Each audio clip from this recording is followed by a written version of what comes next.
As a result of the poor care offered by the doctors, an increasing number of people were seeking medical help from the hospitals. By 1942, about 2 million people had turned to the hospital outpatients department. Murray stated clearly that this represented a tacit criticism of the failure of the mixed system of public and private health provision. These very significant figures show to what extent the patient has doubted the efficiency and quality of the service obtainable by the panel and the private fee systems, leading him to look for something better at hospitals which have acquired a reputation for sound medical work. There were, however, also severe flaws and failings in the hospitals and their provision of health care. The Local Government Act of 1929 gave local authorities the ability to take over the poor law infirmaries, which provided free health care to the poor and run them as municipal hospitals. In practice, very few did so outside London. Only 39 towns and 10 county councils provided a general municipal hospital service by 1936. By the time of the Second World War, there were about 2,000 of these, some of them founded by local authorities, others developed from the workhouse sick ward. The poor law infirmaries and dispensaries continued to comprise just under half of all hospital services by the time war broke out in 1939. There were also about 1,000 voluntary hospitals, the size and quality of which varied enormously. Some were centres of excellence with modern equipment, attached medical schools, and with teams of consultants. Others were tiny cottage hospitals offering minimal care. By 1942, many voluntary hospitals were on the verge of bankruptcy. Many of the staff and much of their activity was directed fundraising, which included charging fees on even the poorest patients. Many of them also still operated under the old patronage system, by which a wealthy subscriber had the right to nominate a number of outpatients and inpatients for treatment. As a result, the voluntary sector was contemplating a process of rationalisation, in which unprofitable hospitals were to be closed in order to maximise income. None of the voluntary hospitals wished to treat the unprofitable case, the indigent, the unemployed, the mentally ill, the chronically sick, or the acutely infectious.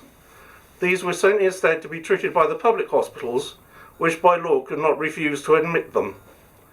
It was also recognised that the infectious and insane had to be treated by the state, and that in general the voluntary hospitals simply weren't up to the task of treating the poor effectively.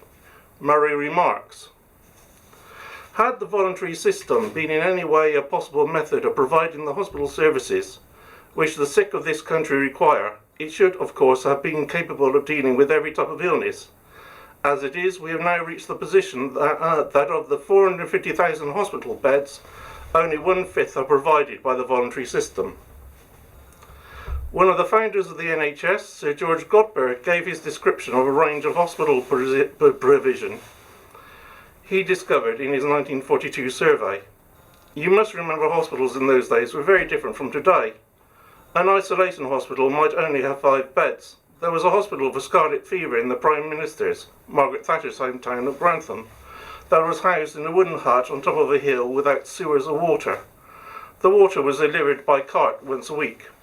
The system in 1942 was incapable of delivering modern medicine.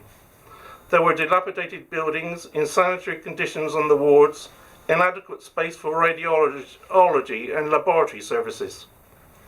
There were casual wards where tramps stayed overnight, and even more depressing house wards where elderly residential patients waited to die in the most uncivilized conditions. The nights spent in narrow and dark dormitories of 20 to 30 beds and the daytime sitting on hard benches in a different room looking at their feet. This was the state of healthcare provision in Britain before the establishment of the NHS, and which made it an absolute necessity. Now, however, this most precious of British institutions is under threat from the forces of privatisation introduced by the former Conservative Prime Minister, Margaret Thatcher, and successive right-wing governments. Margaret Thatcher and the beginnings of privatisation.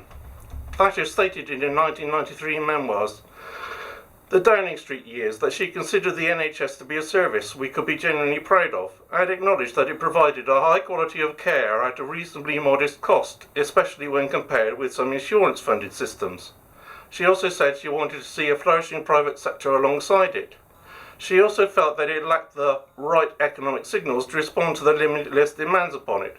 She therefore frankly said that if one were to recreate the National Health Service, starting from fundamentals, one would have allowed for a bigger private sector, both at the level of general practitioners, GPs, and in the provisional hospitals, and one would have given much closer consideration to additional sources of finance for health, apart from general taxation.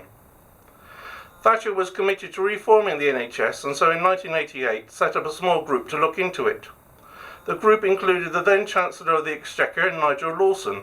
Lawson, in his memoirs published in 1992, strongly attacked the claims of the Labour Party that the review was set up to consider ways of privatising the NHS.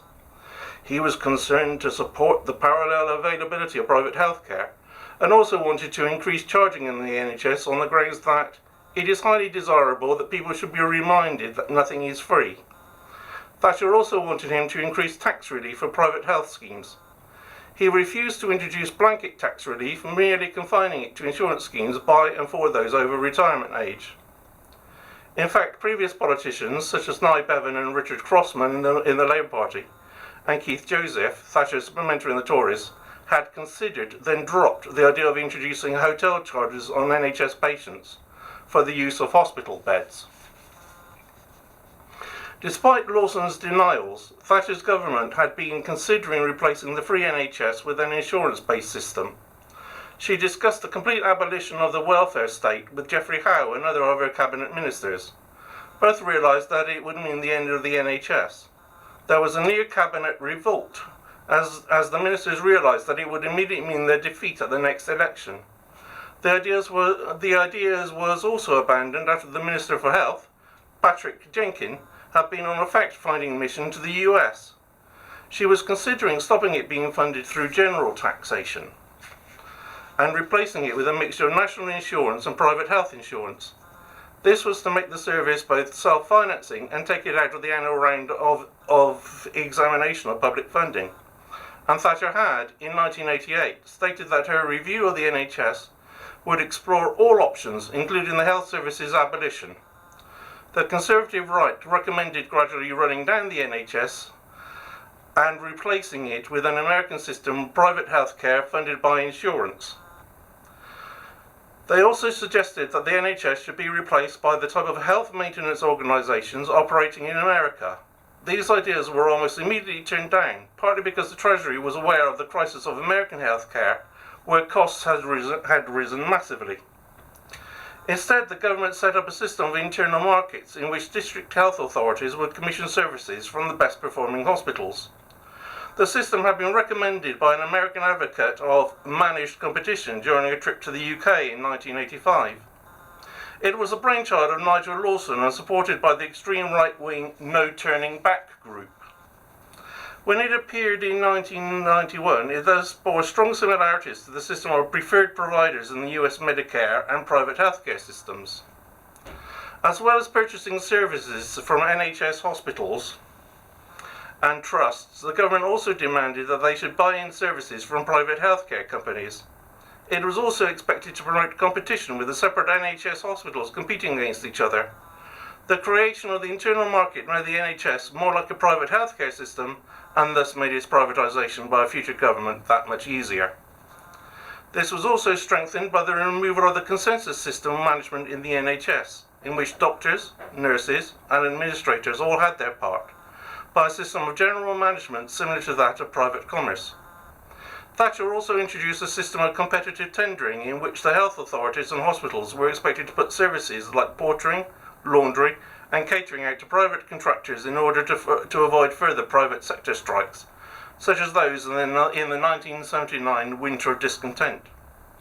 NHS managers were reluctant to do this, and so when Thatcher was re-elected in 1983, she made the contracting out of these services compulsory. The range of services contracting out to the NHS expanded further in the 1980s and 90s to include hotel service, non-emergency transport, sterile supplies, building and engineering, and pathology. Margaret Thatcher also acted too to reverse the policy of Jean Callaghan's 1970s Labour government of gradually phasing out private beds in the NHS. She also passed legislation to allow hospital consultants to increase their private practices without suffering a corresponding loss of income from the NHS salaries. They also benefited from the introduction of tax relief for employees and employers who were taking part in employer-funded private health insurance schemes. As a result, the number of consultants involved in private practice has increased. Thatcher's government was aiming to have 25% of the British population enrolled in a private health scheme, but by the 1990s the proportion of the British public who did have such insurance was well below that. Nevertheless, a market in private healthcare has emerged, dominated by three main companies: BUPA, WPA and PPP. The NHS was also given funding by central government in 1987 and 1989 to cut waiting lists, which they did by funding operations on NHS patients in private hospitals, particularly in the case of minor operations. Further private sector involvement in the state healthcare system has occurred through the use of doctors and locums supplied through agencies. It's a system that actually costs the NHS more than if they hired them directly. The NHS also effectively subsidised the private healthcare companies by training medical staff, who before the introduction of university tuition fees did not have to repay the costs of their training when they transferred to private practice. Further steps towards the privatisation of the NHS came in 1990 with the passage of the National Health Service and Community Care Act. This separated the purchasing and providing section of the district health authorities and allowed hospitals to opt out of the DHAs and become self-governing NHS trusts. Apart from other parts of the NHS, these trusts would also accept funding from private patients and their insurance companies, private hospitals and their employers. This also introduced GP fund holding. GPs were also given the ability to become self-governing and apply for funding directly from the government. They could buy services from other parts of the NHS or the private sector. Successive governments have also been concerned to ration the services that are available from the NHS in order to cut down on costs. The documents behind this development have been the Health of the Nation in England and Strategic Intent and Direction in Wales. As a result, the district health authorities have also been required to draw up plans of which services are not to be funded by the NHS. It was also Margaret Thatcher's government that privatised the long-term care of the elderly.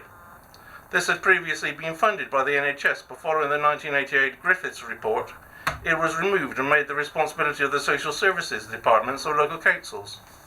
Most elderly people in care homes are now forced to pay for their own care, while help in the home and domiciliary services have been privatised. State support has also been rationed due to funding cuts to only those with the most extreme needs.